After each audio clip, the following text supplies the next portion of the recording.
Good afternoon, Gun Lake Community Church, and it's good to be talking with you again this afternoon. Obviously, circumstances and things keep changing, but isn't it good to know that we serve a God who never changes? Not in his character, not in his power, not in his goodness. And I pray those blessings upon you today. And with that, I want to give you an encouragement. There's lots of news that is coming in now. There's lots of reports, there's lots of stories, and many of them are difficult stories or tragic stories that we are hearing. And while I want all of you to be informed, I want to encourage you to be careful about what becomes the center of your life. You see, we've talked about it before, that when life gets overwhelming, you need to be connected to one who is bigger than anything we face. And the way that happens is by keeping our focus on him, on the Lord. And when we're getting so many news stories and there's so much changing information, and when it's available 24/7, it can be very easy in this time to have our attention stolen and for the pandemic to become the center of who we are. And again, while I want you to be informed, I want us all to keep the Lord as the center of our lives.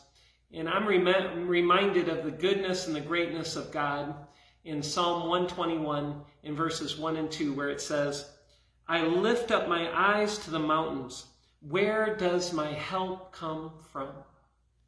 My help comes from the Lord, the maker of heaven and earth. So a couple ways that you can keep the Lord at the center while you also hear about what's happening in the news and the circumstances around us.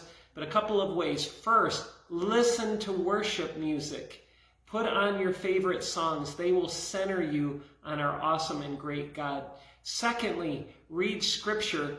I encourage you to especially read the Psalms. If you're struggling, it'll show you how to lay your heart bare before the Lord, but it'll also point you to the Lord in praise.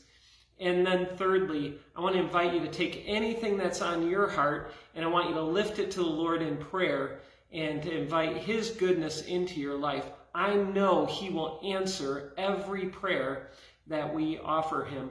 And by doing that, instead of being overwhelmed by the pandemic, I think we'll be overwhelmed by the goodness of God in our lives, even in a pandemic.